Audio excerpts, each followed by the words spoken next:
Após os ataques de 11 de setembro de 2001 às torres gêmeas do World Trade Center, o cinema americano, assim como outras formas de manifestação artística, não deixou de refletir a atmosfera de vigilância e paranoia instaurada. Premissas envolvendo uma megalópole sofrendo um ataque repentino e fatal, vindo de algo desconhecido e gerando pânico coletivo, tornaram-se recorrentes. Filmes como o próprio Cloverfield não necessariamente retratam o ato terrorista em si, mas proporcionam uma experiência catártica e simbólica, que também permitem vivenciar, de certa forma, uma tragédia, mas neste caso, através do olhar de uma câmera amadora. Filmado todo no estilo found footage, Cloverfield trata-se de uma ficção científica pouco convencional, não pela trama, mas pela experiência de perspectiva proporcionada ao espectador. A obra tem um teor tão verossímil que antes dos créditos finais, todas as músicas do filme acontecem dentro do próprio microcosmo do longa. Nada é adicionado para um efeito dramático artificial. É quase como se estivéssemos assistindo a um vídeo. Sem trilha sonora, créditos iniciais ou aparição do título, logo nos primeiros segundos, o público é informado que todo o conteúdo que verá a seguir pertence a uma fita de vídeo que foi encontrada pelo Departamento de Defesa em uma área que era formalmente conhecida como Central Park. Nesse momento, fica sugerido tanto o nível de destruição em que a cidade ficou, quanto o provável final dos personagens, mesmo antes deles aparecerem. As primeiras imagens datam do dia 27 de abril. O público é apresentado a Robbie Hawkins e Beth, sua amiga desde a época da faculdade, em uma cena romântica ao despertar, depois de passarem uma noite juntos pela primeira vez. Após brincarem de se gravar, o filme dá um salto temporal para o dia 22 de maio. Horas antes do ataque, Robbie se diverte em uma festa de despedida organizada por seu irmão Jason e sua cunhada Lily. Ele está prestes a se mudar para Tóquio, onde assumirá o cargo de vice-presidente de uma empresa. Jason encarrega Hud, melhor amigo de Robbie, de utilizar a câmera de vídeo e registrar depoimentos dos convidados. Hud acaba conhecendo Marlena, amiga de Lily, e tenta sem sucesso flertar com ela. Tudo parece ir bem, até que Beth chega à festa acompanhada. Robbie demonstra incômodo e acaba discutindo com ela. Eles tentam conversar, mas não conseguem se entender. Então Beth logo se retira do local, irritada. Mais tarde, Robbie revela aos amigos que eles tiveram uma noite juntos, mas preferiram não viver uma relação romântica, dada a viagem iminente dele. Toda essa sequência, com um ritmo e enquadramento amador, dão a sensação de que tudo acontece em tempo real. Os depoimentos funcionam como um recurso orgânico de introdução dos personagens e suas motivações.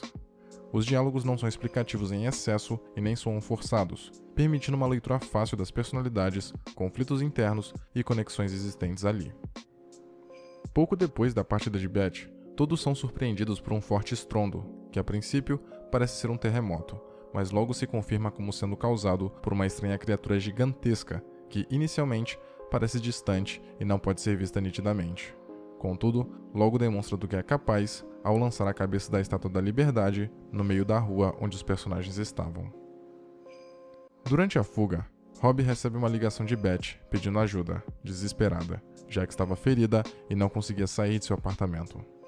Ele então decide ir ao seu resgate, ao lado de Lily, Marlena e Hud, que é quem registra tudo o que acontece desde o início, compartilhando seu ponto de vista em primeira pessoa com o público. Pouco antes do primeiro tremor, Jason havia aconselhado seu irmão a ir atrás de Beth, dizendo para ele esquecer do mundo e se apegar às pessoas que mais ama.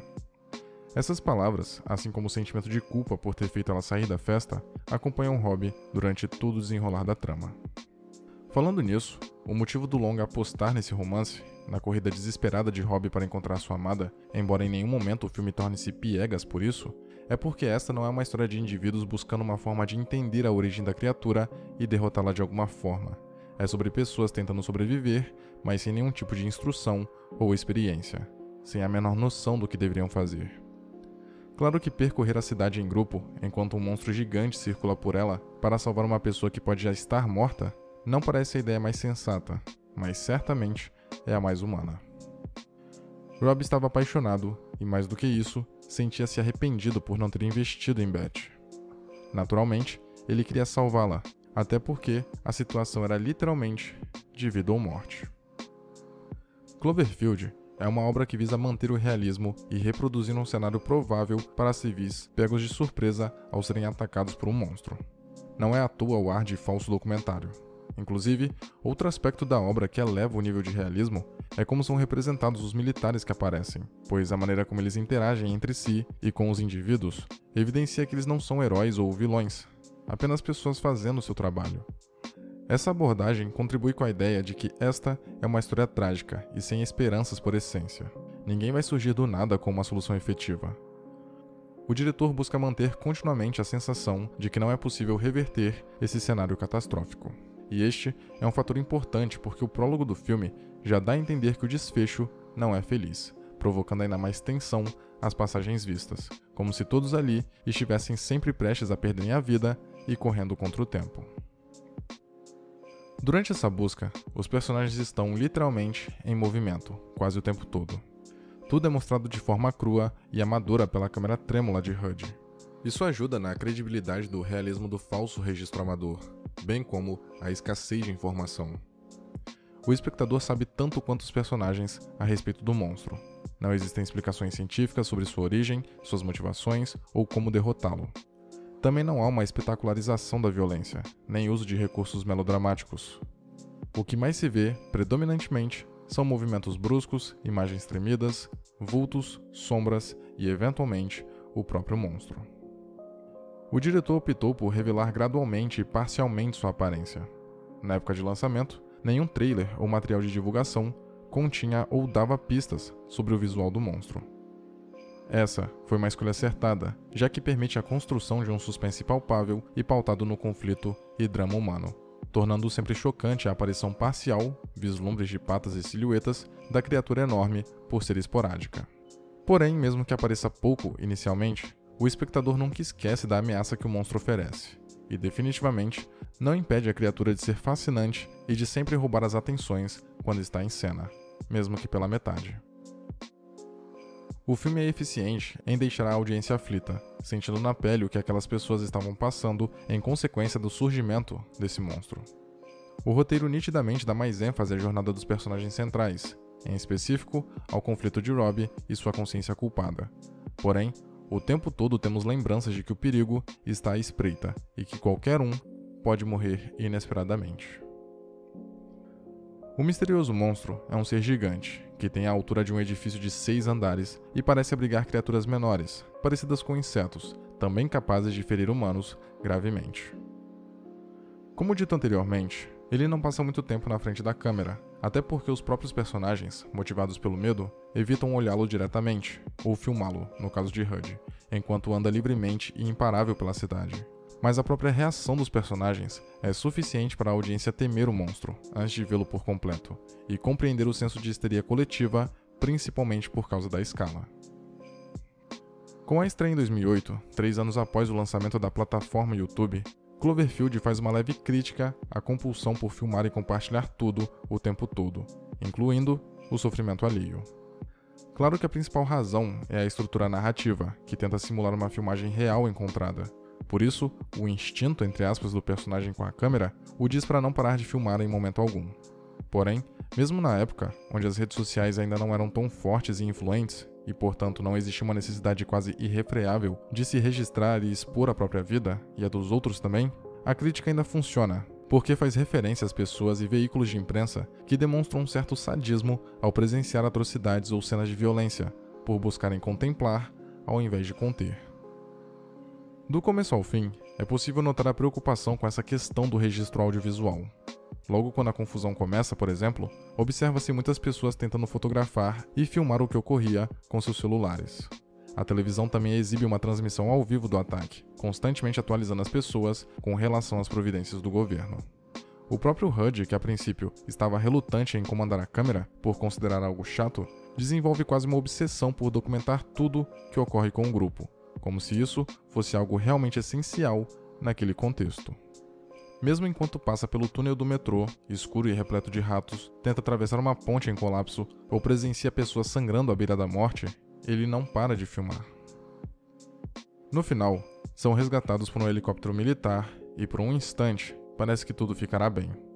Do alto, eles testemunham um ataque de míssil aéreo que atinge e aparentemente mata o monstro. Segundos depois, com o helicóptero muito baixo devido à sensação de segurança, a criatura se levanta e esmaga a aeronave. A força do acidente faz com que a câmera mude do modo de gravação para o modo de reprodução. Dessa forma, vemos na data pré-desastre Robbie e Beth em Coney Island, visto que HUD estava gravando sobre esta filmagem, que inclusive aparece algumas vezes durante a exibição. Os dois registros presentes na câmera são opostos e confirmam a proposta da obra. As cenas do casal a sós representam dias repletos de felicidade e expectativas.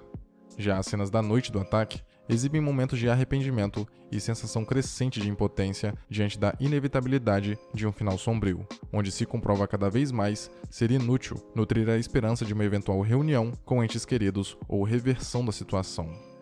Mas Cloverfield não termina com as palavras finais de Robbie e Beth em frente à câmera, porque, novamente, apesar de também ser um filme de catástrofe, a obra se interessa muito mais em explorar relacionamentos e dramas inerentes a qualquer ser humano do que contemplar a devastação de uma criatura gigantesca.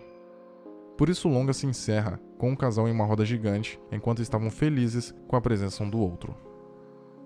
É intuitivo imaginar que a cena do monstro matando os últimos sobreviventes seria impactante e trágico o suficiente para terminar o filme de forma memorável, e que o clima leve e divertido que marcam os últimos segundos de exibição seria um anticlímax. Contudo, o final é genuinamente triste justamente pela lembrança de que aqueles personagens tinham uma vida repleta de expectativas e esperanças. Do ponto de vista humano, é mais fácil se identificar com esse tipo de situação. Além do mais, como todo o filme foi registrado por alguém que estava vivenciando aquilo e não por uma câmera invisível, que poderia facilmente ter filmado tudo de maneira épica, o filme constrói e mantém um peso dramático enorme, além de ser eficiente em colocar o espectador na pele dos personagens. Mas sendo uma obra que cresceu em popularidade devido a seus mistérios que já haviam começado na campanha de marketing, Cloverfield não poderia encerrar sem antes mostrar algo que gerasse especulações. Portanto, no breve momento em que Robbie aponta a câmera para a paisagem, é possível ver um objeto caindo no mar, indicando a possível origem do monstro. Senhoras e senhores, confiram a campanha de financiamento coletivo do canal e considerem contribuir para mantê-lo vivo, caso possam e queiram, é claro.